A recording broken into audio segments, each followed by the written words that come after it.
Congreso Virtual del Colegio Mexicano de Ortopedia 2020. El doctor Francisco Cruz López es médico cirujano por la Universidad Autónoma Benito Juárez de Oaxaca, especialista en ortopedia por el Instituto Nacional de Ortopedia de la Secretaría de Salud. Cuenta con la subespecialidad de artroscopía y reemplazos articulares. Es miembro honorario de las Sociedades Colombiana y Ecuatoriana de Ortopedia. Médico adscrito al Servicio de Artroscopía y Ortopedia del Deporte en el Instituto Nacional de Rehabilitación y Ortopedia. Médico quirúrgico de Diablos Rojos, Guerreros de Oaxaca. Médico de la Comisión Nacional del Deporte y de la Compañía Nacional de Danza. El doctor Cruz hablará sobre Mi Bancard falló. ¿Cuál es el siguiente paso?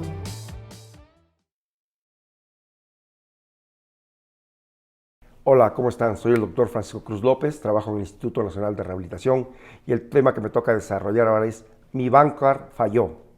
¿Qué sigue? ¿Qué voy a hacer? Bueno, la primera pregunta es muy importante. ¿Cuándo falló? ¿Por qué falló? Y tengo que ver cuándo lo operé. Es muy importante saber por qué falló. Y la falla no solo significa que se vuelva a luxar el hombro. La falla implica que tenga dolor, que tenga subluxación, que tenga un nuevo evento de luxación, que tenga rigidez o que tenga osteoartrosis.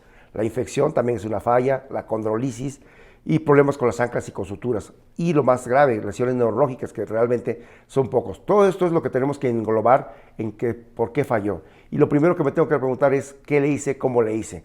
Y creo que es muy importante, si es mi caso, tengo que ir hacia el expediente clínico y por eso tenemos la grabación de las fotografías, los videos, tenemos que revisar muy bien el caso concienzudamente para saber qué anclas usé, dónde las puse, cómo las coloqué, qué tipo de suturas usé, y cómo las pasé a través del labrum. Hice muy buena fijación, solo hice la fijación del labrum o me faltó reparar el heel sax, lo evalué mal, o tenía un defecto óseo que no me percaté y no me di cuenta para la reparación. ¿Qué ha pasado? En el Instituto Nacional de Rehabilitación, los primeros eventos de casos de reluxación, las tuvimos con este tipo de anclaje. Era la Knotless de Mytec, la cual fijaba muy bien, pero posteriormente se aflojaba. Entonces hemos tenido como 4 casos con este tipo de anclas. Por eso es muy importante que nosotros sepamos qué tipo de anclaje usamos. Tenemos que ver cómo fue ese nuevo evento. Si se cayó, si se le salió durmiendo, o fue un nuevo evento traumático que puede suceder, ¿no? ¿Sí? O muchos pacientes que puede pasar eso. Otra pregunta es, ¿la rehabilitación fue adecuada? ¿Cuánto tiempo estuvo rehabilitación? ¿Al cuánto tiempo lo empecé a rehabilitar? Si no apliqué bien la cápsula, no liberé bien el Bancard, es decir, no lo subí hasta donde tenía que llevarlo, si no retencioné el ligamento glenohumeral inferior, que es la parte importante, la parte clave, si no hice aplicatura capsular, si no evalué que tenía una lesión posterior, una lesión a las 6 de la tarde, o subestimé el defecto óseo, que es pues, lo que más comúnmente pasa. Entonces, cuando este paciente ya regresó a mi consultorio por el nuevo evento, tengo que evaluar realmente qué está pasando. Si es por dolor, si es por subluxación o tuvo un nuevo evento de luxación.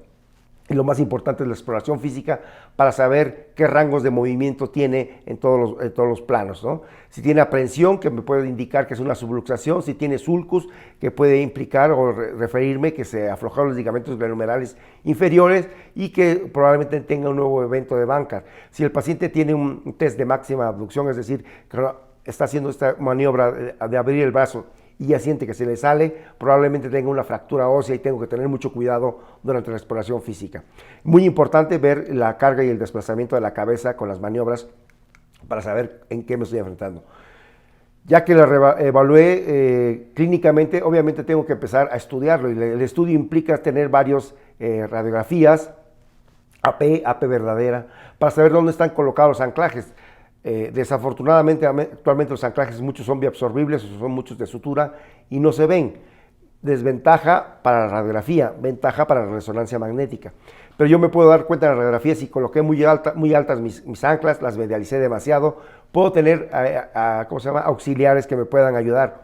O Si es un paciente que tiene dolor de movimiento, como este caso en el cual el ancla quedó salida y le provocó una artrosis temprana a esta paciente, a esta atleta, y la cual tuvimos que reoperar. Obviamente esto no es un caso de nosotros, pero vean, una mala colocación de las anclas puede causar un desastre en ese hombro de ese atleta.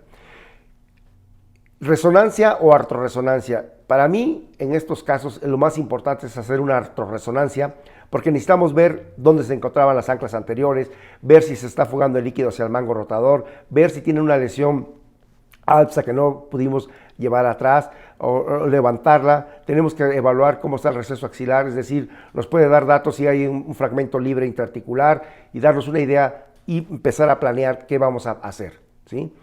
Si tenemos un problema de defecto óseo, obviamente tenemos que tomar un ATAC en simple y un ATAC con reconstrucción tridimensional, aislar por una parte la cabeza y por otra parte la glena para estudiar los defectos óseos de Hill-Sachs y la reabsorción del borde anterior de la glena para saber qué estamos. Lo ideal es que tengamos esta toma en la cual podemos diferenciar cada uno de los defectos óseos que pudimos pasar desapercibidos y que probablemente sea la causa de una recidiva y que probablemente ese paciente necesitaba una cirugía abierta desde el inicio y nosotros insistimos en hacer la artroscópica. Entonces, eso es parte importante.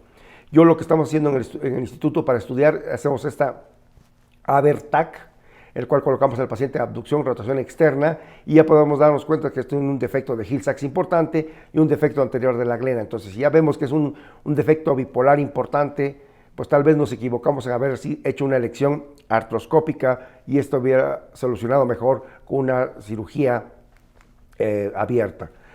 El manejo, pues ya, si ya detecté los problemas y hice un diagnóstico de por qué falló, pues obviamente puede ser desde manejo conservador, unifiltración, programa de rehabilitación, pero si es un nuevo evento de luxación hay que ver la edad del paciente, la actividad del paciente, cómo sucedió, y si puedo dar un manejo conservador lo vamos a dar, que ya ha tenido casos y que no han tenido nuevo evento de luxación. Obviamente es un hombro de riesgo y el paciente debe saber qué cosas sí debe hacer y qué cosas no debe hacer para evitar el nuevo evento de luxación. Obviamente, si tengo que hacer un procedimiento quirúrgico nuevo, pues tengo que saber si lo voy a hacer artroscópico, si lo tengo que hacer abierto. Obviamente, si es artroscópico, decidir si es sencilla de playa, de cúbito lateral, dependiendo de lo que yo voy a hacer y la parte que quiero estar haciendo. Lo más importante es estar preparado. Y si tengo alguna complicación o algún problema, reconvertir, es decir, empiezo con artroscópica y la puedo convertir en abierta sin ningún problema, ¿no?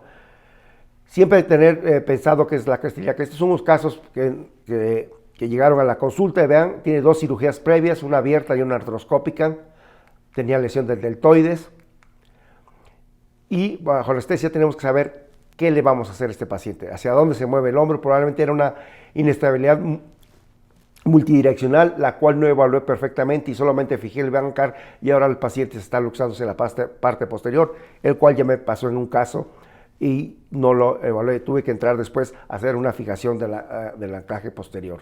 Entonces es muy importante ver las radiografías. Por ejemplo, en este caso se ve que le hicieron, trataron la lesión de Hill-Sachs, aparentemente en vía artroscópica, las radiografías las podemos ver bien, le pedimos ITAC y sorpresa, el ancla no está en el defecto de Hill-Sachs. ¿Qué quiere decir esto? Que a este paciente nunca le trataron la lesión esencial que era el bancar y nunca le trataron la lesión de Hill-Sachs, lo que implica que este paciente sería buen candidato para hacerlo artroscópico por las imágenes de resonancia magnética y de TAC. ¿Qué pasa con la nueva cirugía? Pues tengo que seguir esa artroscópica, pues obviamente tengo que evaluar dónde estaban los orificios, qué tipo de anclas tenía, si vale la pena o no vale la pena retirarlas, si me van a estorbar para el nuevo evento quirúrgico que tengo que hacer, si tengo que hacer una aplicatura capsular extensa para reducir el volumen capsular y poder tener mayor tensión en este hombro, revisar el bancar y si tengo que liberar, levantarlo y quitar las suturas que me lleguen a estorbar. Si hay otro material que no me estorba, no hay que quitarlo porque van a ser muchos orificios y va a estar sangrando y no vamos a poder llevarlo a buen término esto. Aquí lo más importante cuando tenemos que evaluar, cuando hacemos una nueva cirugía, se llama triada bancar, remplissage y cierre del intervalo. Obviamente, uno de los problemas principales y que siempre hemos encontrado es que las anclas les ponen demasiado mediales, es decir, por abajo del cuello, y lo cual implica que no subieron el bancar, o las pusieron demasiado mediales y están sobre la superficie articular y pueden causar problemas en el paciente, ¿no? La pérdida ósea no valorada, tanto del lado humeral como del lado glenal, puede tener, no lo pudimos haber diagnosticado o subdiagnosticado y podemos tener problemas de nuevo evento de luxación. Obviamente, si nos equivocamos en el problema del Hill-Sachs y este es pequeño, podemos hacer nuevamente un Bankart y hacer un remplissage artroscópico para que podamos fijar nuevamente la biotenodesis que se hace en la parte posterior y la fijación. Cierre de intervalo, existen muchísimas técnicas, esto es para evitar que siga presentando el sulcus del paciente y que debemos hacer. Este es otro error técnico que también llegó a la consulta en el cual un paciente tenía dolor, limitación de la rotación externa, lo evaluamos y lo único que vimos es que habían fijado una lesión de Buford, que es una variante anatómica. Le pusieron un ancla y la fijaron y esto obviamente comprometía la rotación externa y esto. Otro paciente del cual tuvimos que retirar los anclajes y hacer una retirada del estrofito inferior. La pérdida no ósea valorada, si es subcrítica o crítica, es muy importante pensarlo muy bien si vamos a hacer una target. El target depende de la cantidad que queramos cubrir en el defecto óseo que nos vamos a encontrar. El tamaño del injerto puede variar dependiendo del defecto que vayamos a fijar.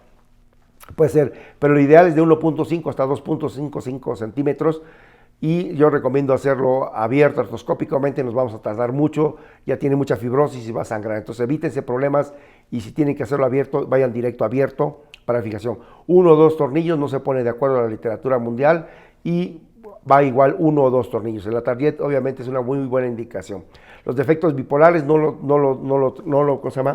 duden mucho, vayan hacia la cirugía abierta. O lo que estamos haciendo, que en muchos casos es mixto, tratamos la lesión de Hill-Sachs por vía artroscópica y posteriormente hacemos el target de forma abierta para tener una mejor fijación. En este caso pueden ver ahí está el ancla del Hill-Sachs y la fijación anterior. Entonces no se olviden que el Bankart abierto sigue teniendo un lugar, es un artículo de 2019 y que sigue teniendo un lugar en la cirugía de hombro. Muchísimas gracias.